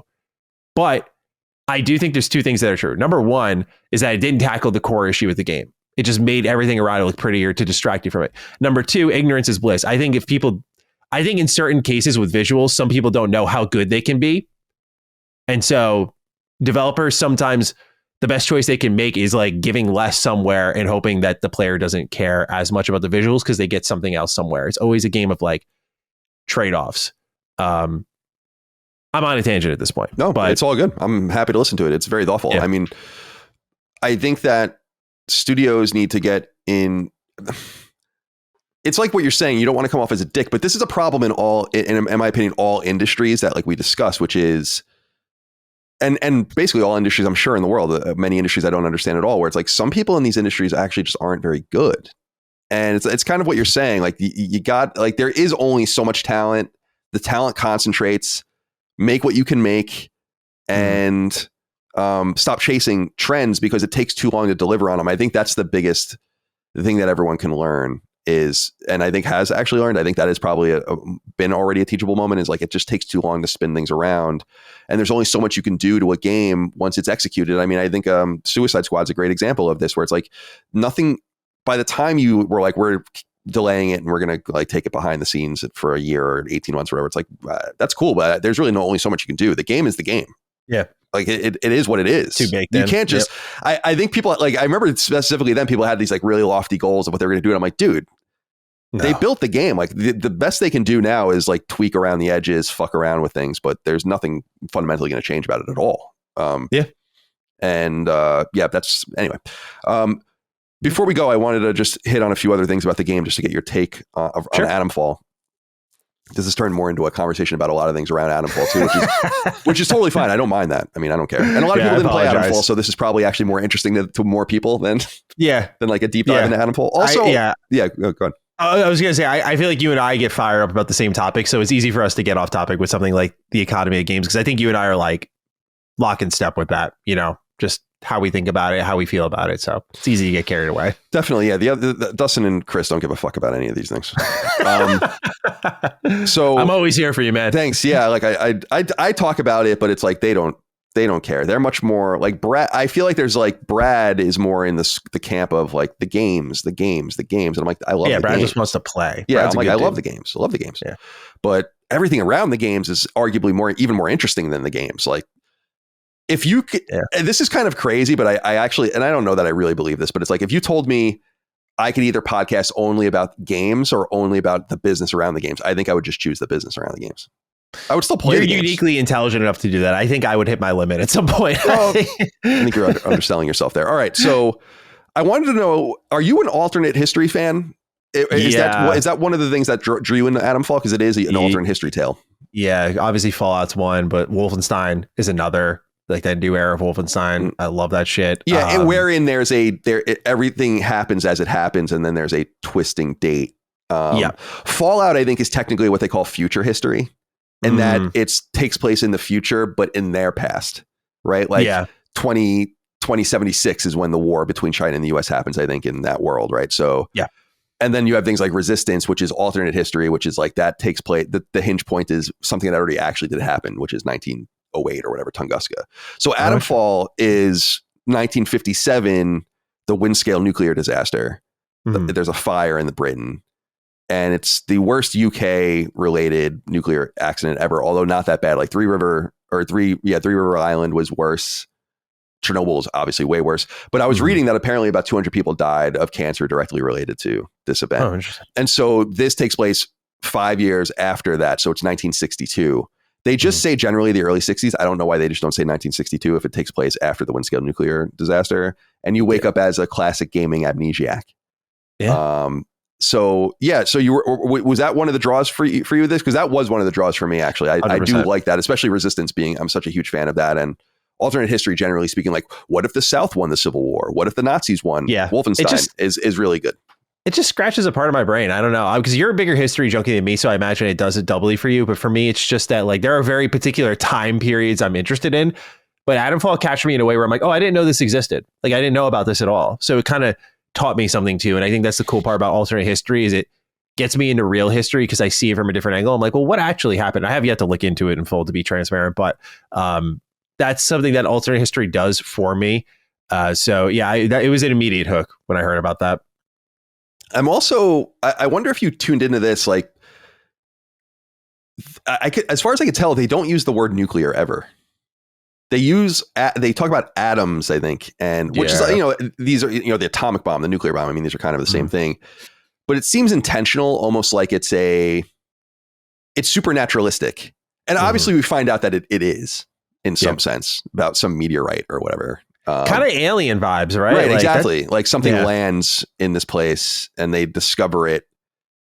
I actually didn't understand the story well enough. And I was sad, like in preparation for this, I went and I'm like, I can't even find like a synopsis of the story. Yeah, no one's written about it. So like, it's really about like what you've interpreted yourself. And sometimes you feel like a fucking moron because you're not getting things entirely. But it seemed to me that the nuclear power plant that they built was built over this meteorite intentionally as its source of power. And so it's like a fake nuclear plant in some sense. Yeah. And that's why they might not be using the terminology. I don't know. I don't know if I get it. Yeah, it gave me the vibe like they had discovered this new energy source that could change humanity. And it seemed like in a post-World War II world, this would put the UK on a whole other level compared to like the rest of the globe, where they could actually pull ahead for once.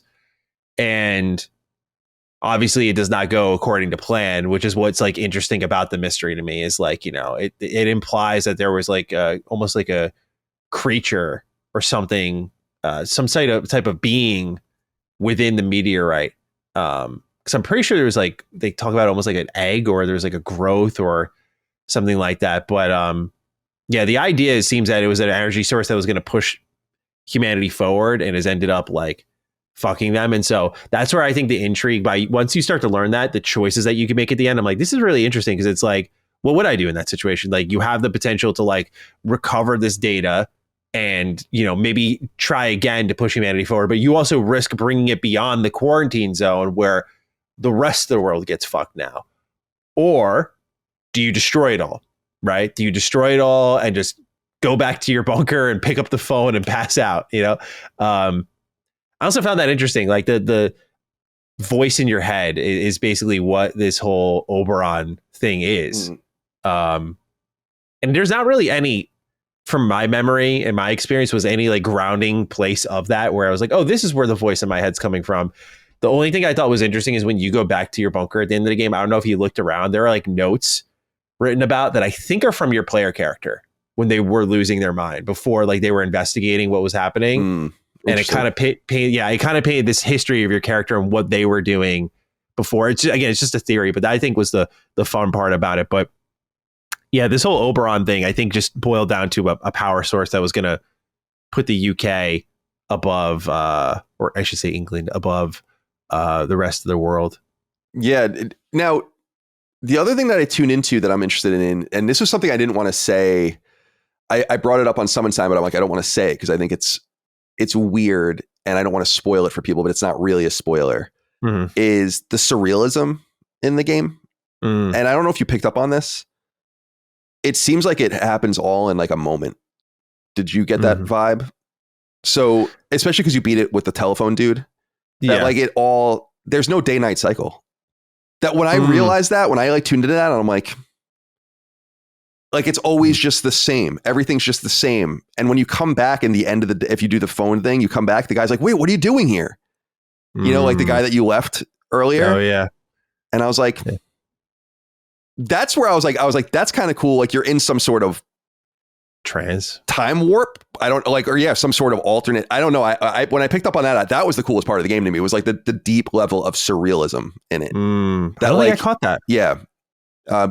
When I noticed the day-night cycle thing, and I was like, That's not an oversight. That's not just something you forget to do. Like, there's no way a game is made like that. And they're like, yeah, no fucking day, night. It's like, no, it's all happening like this. And then at the end, when the guy, like, you walk back into the room, like you just left. And the guy's like saying that to you. I'm like, oh, that's so the guy, the scientist you left behind at the beginning was still there for you when you came back? Yeah, when I came back. Yeah. So for people that are maybe just curious about the game, but haven't played it and don't know what we're talking about, in the beginning, you wake up as an amnesiac. You're with this guy who's got like a mortal injury and needs help. And you can, in very Fallout style, be like, oh, I'm going to fucking hold you up and take your shit. I'm going to help you. I'm going to ignore you, whatever.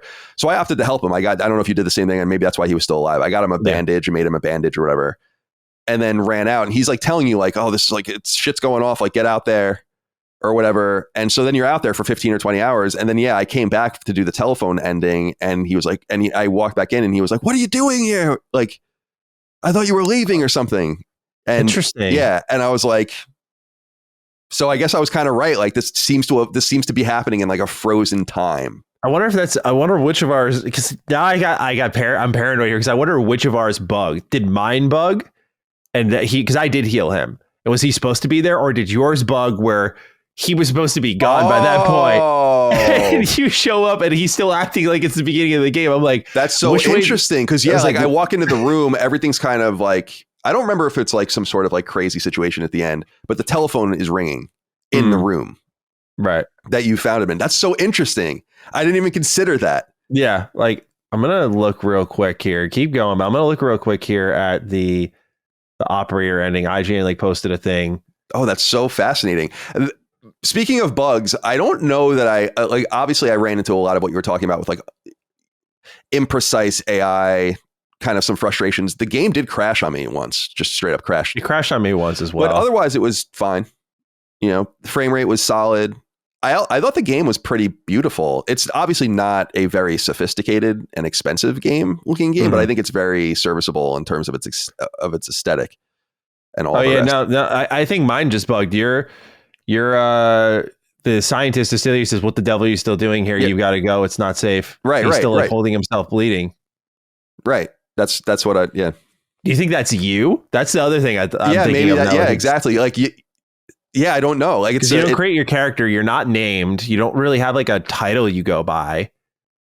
So I'm like, is that you the whole time? Just like imagining this all? It's interesting. The dude who wrote this game as well, I was looking into it, wrote the Broken Sword series, which I've never played, but I know is very well considered as far as like, I think those are adventure games. So maybe he'll have some sort of explainer at some point or give some interviews. It would actually be fun. I should reach it. Do you have any connections at Rebellion? No. Honestly, I got this code through Xbox because they were doing a Game Pass deal. So usually games that they do day one on Game Pass, they tend to have a setup there. So it works out pretty well. Someone mentioned here in the comments that if you don't help the injured character at the beginning of the game, he'll actually transform into like one of those creatures. Oh, okay. So I guess you'll like fight him there if he's not helped at all, which is kind of cool. And by the way, that is the most common ending. I was looking at the trophy stats. Actually, I'll bring them up real quick because that is the most logical and linear ending since you have access to the phone in the beginning and it keeps ringing and drawing your attention. So the phone is kind of interesting in the sense that like that's almost like the easy route because it's constantly being like, oh, like, and like you go and it gives you a little something. Yeah. And I wonder if that was like some sort of tool to be like, all right, we're going to at least handhold you in some sense through this. But I did start to find the phone calls a little one note. Like, you know, I'd meet like Joyce, talk to her. I'd walk by a phone or ring and I'm like, this guy's going to tell me to like not listen to Joyce. Like, you know, and that's what he'd do. The phone call would say, he's like, don't trust Joyce. Goodbye. Yeah, I beat like Sims. He's like, don't trust Sims. That's it. I'm just like, dude, who should I trust? Yeah, I'm like, I get the idea is like he's trying to tell you like only trust him or whatever. But I didn't fully connect with the phone. I connected with the phone at first because you know something about it kind of gave me BioShock energy. You know, that sort of like would you kindly narrative style to it, like of this voice just kind of guiding you along and the player just being like, well, this is like an objective, like, okay, I'm just going to trace this down, I guess. Did you play when you did the difficulty settings? Did you play with like the tracking for the quests on and everything like that, or did you do it sort of like manual where you they would just say like, oh, talk to someone in like Scatterbore, and you'd have to like find them Yeah, I did whatever the standard suggestion was. Okay, I remember that there were, I think it's more modular, but I think there were 5 options and it puts you on like the second to the right. And I think it's called survival we talked mode. about this. Yeah. And I did that. So whatever that was is what I did. Yeah. Okay. Yeah. Cause I always wonder, cause I have yet to, I mean, I barely know anyone who played the game, but I have yet to hear anyone who tried just playing it with like waypoints on and what their experience was like that way. Because I'm like, I feel like you just neuter the game. Yeah. I wouldn't want to do that because I wouldn't. Let's be clear. I like my games. Like I love Far Cry. I think Far Cry is the fucking best thing in the world. I fucking love it. and things like Horizon. And I like games that are like, go here, fuck shit up, talk to this person, get the quest, get the little check mark in the thing, you get a little upgrade, you get some experience points. Like I like all of that shit a lot. Yeah. I just don't think all games need it. So like Uncharted never needed that. I remember even in Uncharted 4 when they had like those little things with Sam where you're making choices in the conversations. Like, come on, man, like, get this shit out of here.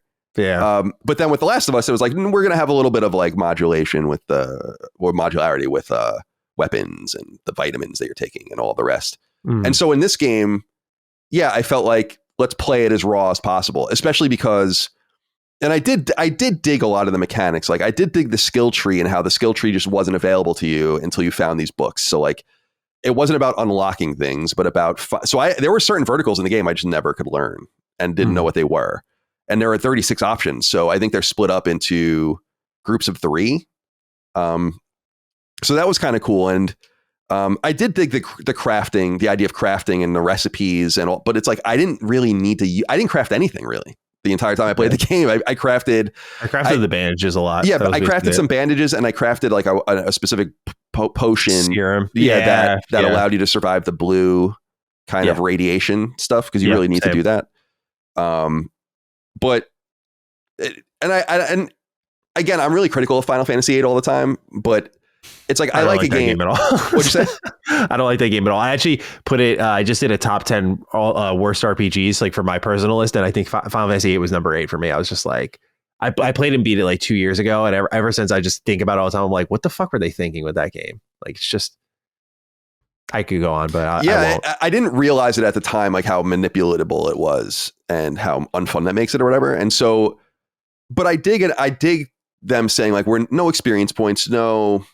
Ideas on paper are great. Yeah. I think it's cool. It's unintuitive. It's pure Final Fantasy in that sense. Like it's just all different. Right. Exactly. But it also reminds me of like there's a fine line because I felt like a Mass Effect's a really good example where there's a degradation of role-playing qualities throughout the series where you kind of, by the third one, you kind of long for the days of like, oh, I looked at this data set and I get 20 experience points for it. And I talked to this person and I get 40. Now I'm just getting whatever you want me to get at the end of missions. We're all leveling up the same way. And that's hard so instead, like just take that out of the player's control. And that's kind of what they did in this game and just say like, just explore and figure it out. It's a little bit more realistic and I dig that.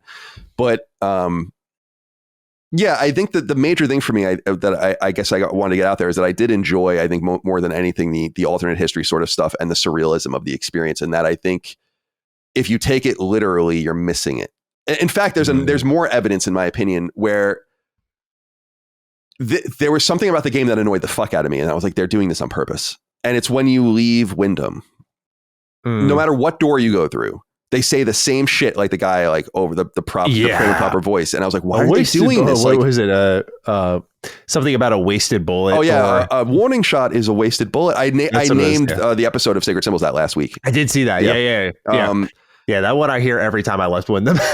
But you only hear that if you leave Wyndham towards, let me look here because I have it in my right, to Slatton Dale. And then if you go to Skethermore or Casterfell Woods or whatever, you get different things that he's saying. Yeah. And I'm like, this isn't a mistake. It's because it's all happening over and over and over and over again. It's like pretty sad. Yeah. And so, but at first I was like, what the fuck? Like, I'm so sick of hearing this. It actually started to annoy me. I would like run away as quickly as possible to like get away from this stuff. And I'm like, no, it's trying to tell you that it's like a constant loop. Like there's no time, just simply isn't progressing. This place just exists in this surreal soup of constants. And that I think is the coolest part of the game.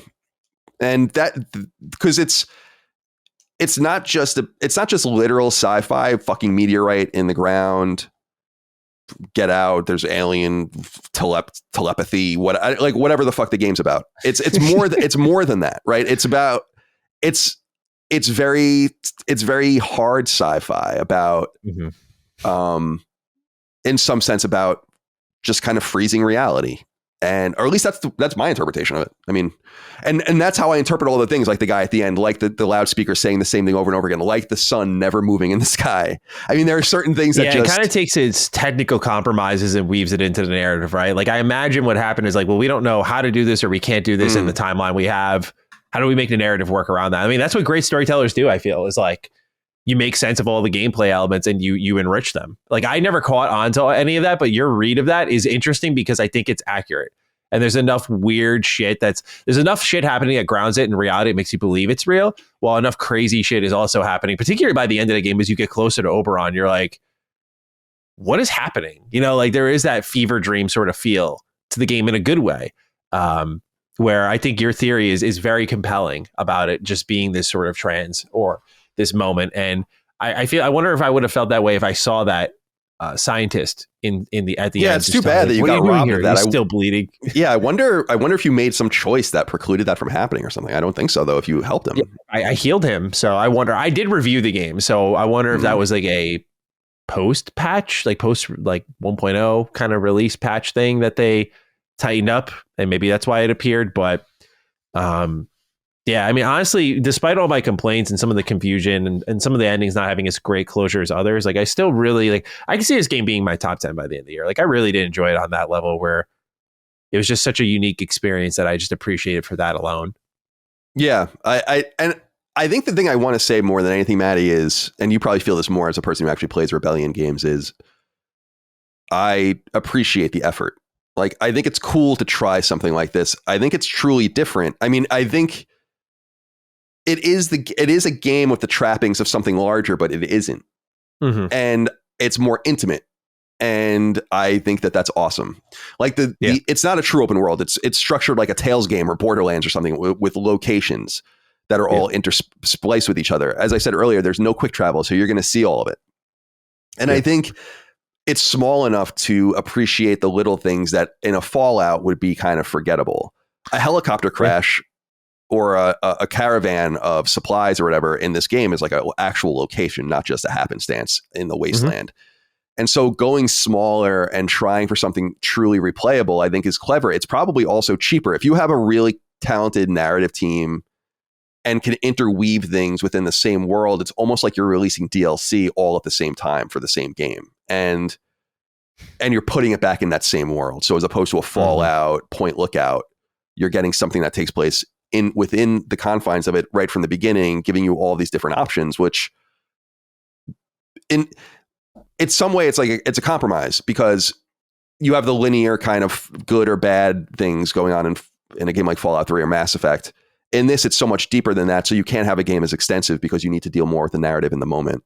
And I just think that they deserve credit for, like, I think the game is good. I recommend it if you're into curios, you know, you just like being a detective, a little mystery hunter, and getting those cool choices. Like, I think it's worthwhile for that. I was reading some Steam reviews and to see what people thought over there, and someone was talking about how they were calling it a mystery game, and I was like, yeah, it's like an interesting term is like mystery RPG, where there's obviously combat, melee, and range. It's $50 here too. Nice. Yeah, and it's like a mystery role playing game. It is a game of just of experience, but it's not unlike things. I must admit, it's also not unlike games that I would never touch because they are so cryptic. Like I like when The Witness was announced, I was like, I am nowhere near smart enough to play this game. I know it. I can't do it. And this game kind of requires a similar vein of the same skill set that turned me off from text-based adventures and shit when I was a kid, where I'm like, I just don't get into games for this either. So I think if it was something less combat-y and less alternate history and all the rest, I probably wouldn't have been as into it. So I tepidly recommend it just from I think it's probably for some people listening, but I think some people are going to play it and be like, Game Pass is great for that, man. Yeah, it's on Game Pass. So go get it on Game Pass. Yeah. But I was happy to support them. I don't buy their games, so it's really my first time. Because even when I got Sniper Elite back in the day, I got it for free. So I'm happy to throw them a few bucks. And knowing again that Chris Kingsley is Modern History TV, I mean, that's fucking my pleasure. It's hilarious. You know? Yeah. But I think I've kind of said everything I wanted to about the game.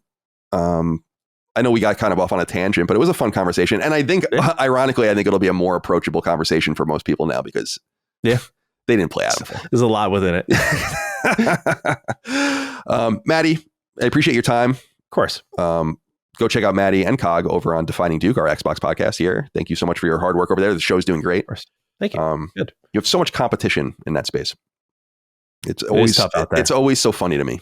It's so weird. I don't get it. Yeah, I don't either. I thought after Xbox did a heel turn, I was like, okay, cool. We're going to be like the last one standing. Everyone's like just riding hard for them. I'm like, okay. I don't either. I'm surprised there's not more like PlayStation stuff, but there's just not.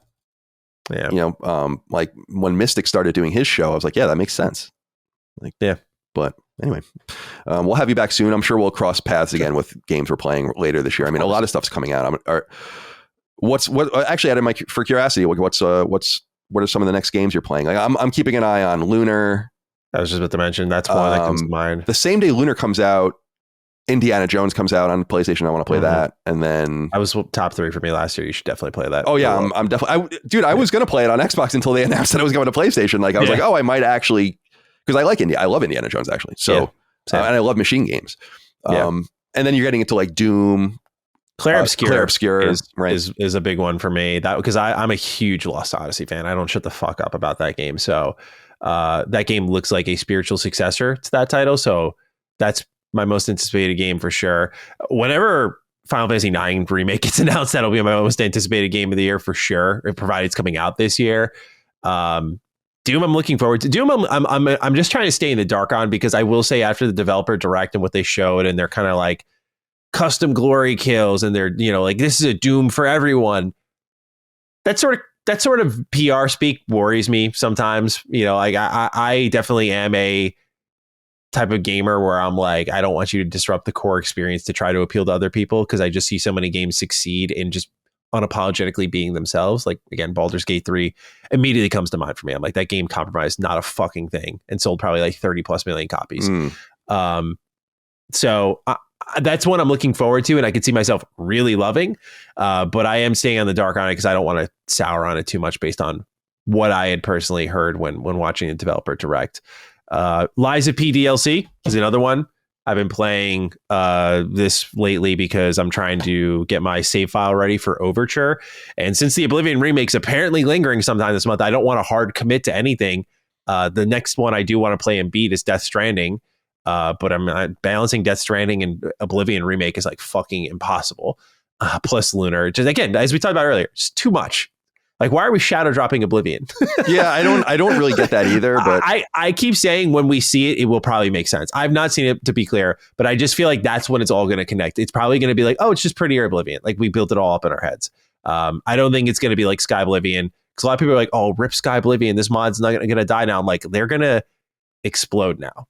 And they have Bethesda to thank for it, because everyone's going to be like, this is what we wanted. Like, you're probably right. Yeah, there's got to be a reason to keep it so secret. Yeah. Yeah, it has a leak. Not even to build a marketing campaign around it, when Elder Scrolls fans have been asking for 6 for so long, and they've been more than patient, and like you finally got something to sell them and you're going to shadow drop it. Doesn't add up. It's just not, there's just this reasoning doesn't line up to me, where I'm like, there's got to be some particular decision being made here because of what they have. If it is a significant overhaul and like these dungeons look different and the game plays a little bit different, I don't know. It's a win for us, I guess, right? But I don't get what they're doing over there and why Microsoft would sign off on it, But yeah, I'm interested. I'm not going to play it, but I'm excited for. Really? Have you played Oblivion before? No. Well, I did play Oblivion a little bit on 360, but I never beat it or anything like that. And I never beat Skyrim. I only played that for like 10 hours. And I never played Daggerfall or anything. It's one thing not beating these games, but 10 hours of Skyrim? Damn. Yeah, I played the PS3 version and it was horrible, and then I just never went back. Well, that makes sense. Yeah. That's like I consider I do think about Skyrim from time to time, about playing, like just sitting down and playing, because I think I would probably like it. Bro, I will sit down with you on a Sacred Symbols Plus and we'll just go. Like, let's just do it. Yeah, like, maybe that'd be so fucking cool. I'll make I think that game, it'd be very interesting to hear someone's thoughts on that game nowadays, because everyone who I talk to, obviously I talk about Bethesda a shit ton, so everyone I talk to, it's like a natural assumption, like, oh, you've played it and you've beat it, you've likely played hundreds of hours of it. So to get like that fresh take of someone who's got like this like timeless video game there, just like waiting to be experienced. Yeah, I don't think you got to beat the main story. Just fuck around in the open world for however long it holds your attention. Oh yeah, if I play a game, I beat it. Unless I really don't, unless I'm like really, really over it. I like to commit, so I will, I feel like it's something that maybe I can do this summer. I just wrote it in my notes. Cool. No, that would be awesome. I'll be there for you whenever you want to do that. Because that would be a lot of fun. And then maybe that would open my mind more to Starfield, because my mind's really been closed to Starfield, where I'm like, I love like sci-fi. I mean, I'm like a huge sci-fi dork, but but maybe I'll be more open-minded to it when I play Skyrim. I think Starfield is a little overhated, the base game. Yeah. That's my take on it. I don't think it's, I said right when I reviewed it, I was like, it's not as good as Fallout. It's not as good as Elder Scrolls. You're not getting that here. But I do think it's got a lot of great stuff to it.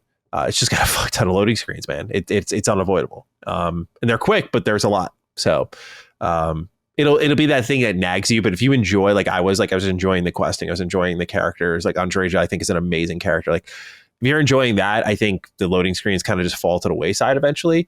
But if you don't, then this game's pretty tough to get through for a lot of people. So I would like to turn you into my little pet experiment on Bethesda. I'm so curious to get your thoughts on these games that I play so much of and talk so much about, and just get like a fresh, non-biased opinion on it, Yeah, I mean, I would love to do that, because I've really only ever experienced from Bethesda Game Studios Fallout 3, which I loved. I mean, Fallout 3 was I never played anything like that before, so it was totally a seminal experience, like a very memorable. Yeah. I remember you reviewed Fallout 4. Did you review Fallout 4, or I remember you talking about it and saying it was just kind of like more Fallout 3. Yeah, we did it at Kind of Funny, and I was like, I actually never beat it. I played it for like 25 hours, and I'm like, I think what it was Dying Light came out earlier that year, and The Witcher. And I was like 3, and I was like, come on, man. Like, by the time I was like, what is this? That's really how I felt, where I was like, it doesn't have to be like this. Why are you making games like this still? It was very, very cool, but Fallout 3 I was like smitten with that game, because I was like, being such a console person, I had never really experienced anything like that before. I was like, I've never played a game like this in my life. Top 3 game of all time for me. I adore Fallout 3 with all of my heart, so I feel you on that. Yeah, it'd be really cool to get your thoughts on those games, because I'm more of a Fallout guy and an Elder Scrolls guy, but I love Elder Scrolls. It'd be so cool to hear like an opinion from someone who has not played much of like what are considered like generational open world games. And Starfield, I know Cog would love to pick your brain about, because Cog definitely likes that game way fucking more than me. So, we're both in agreement that the expansion sucks, but I think he likes the base game a lot more than me. So that'd be a good conversation. Cool. When it comes to PS5, inevitably, I'd love to hear your thoughts. Yeah, it's like, I'm not, a lot of these games coming, or Indiana Jones is a nice reprieve, because I'm like, I loved Pentiment, which apparently sold like 2 copies on PlayStation, but I was one of them. And I bought Hi-Fi Rush, but other than that, like, I'm not going to play Forza or anything like that. And Age of Empires or whatever, or Age of Mythology. Yeah. So it'll be cool to get some more games that are a little bit more for me. But, do you know how long Indie is? Because that was one of the things that surprised me. No, how long is it? Like, I took almost like it's like a 30, like, it's not a 30-hour game for the story, but it's like, if you do everything, it's like 30 hours long. I thought it was gonna be like, sounds great. I thought it was gonna be like a 10-hour thing, but it's like the story took me like 20 hours on its own. Like, it's pretty beefy. It's a really amazing game though. So I'm looking forward to it. I love machine games. I think they're great. So and I think the Wolfenstein games are awesome. So the Wolfenstein revival. It's got do you like Dishonored? I played a little bit of Dishonored 1 on PS3, but I didn't really care for it, and it's been a long time, so I don't really know if I do. I was gonna say it kind of reminds me of Dishonored a lot, which I didn't expect. Like, very immersive sim kind of approach. Cool. Yeah, I think I was just not. Dishonored came out when I was at IGN, and I feel like I just never had time to sit with anything. Like, if something didn't wash over me quickly, it was like on to the next, on to the next, on to the next. And I never really got a chance to marinate on anything. So Dishonored came, and I was like, I remember it looking like BioShock, and that's why I was excited. I'm like, this has like a BioShock aesthetic. Yeah, but the art style is amazing. But I did play Deathloop, and I did play like half of Prey. I never got very far in it. Anyway, Matty, I appreciate you. Be well. Absolutely. And thank you all out there for your love, kindness, and support for all things Last Stand Media. Sacred Symbols, and all the rest. Patreon.com/laststandmedia for early ad-free access, and laststandmedia.store for merch. Be well. Talk to you later. Bye. Sacred Symbols, a PlayStation podcast, is a product and trademark of Last Stand Media and Colin's Last Stand LLC, and is proudly recorded in the USA. The show is conceived by, is written by, and is directed by me, Colin Moriarty. My co-hosts are Chris Raygun Maldonado and Dustin Furman. The show is produced by executive producer Dustin Furman. All of Last Stand's theme music is by my best friend, Ramon Narvaez. As you know, all of Last Stand's shows, including Sacred Symbols, are fan-funded on Patreon at patreon.com/laststandmedia. The following names are at the producer level on Patreon, our highest tier, and we're grateful for your thoughtful and kind contributions to our independent endeavor. Thank you.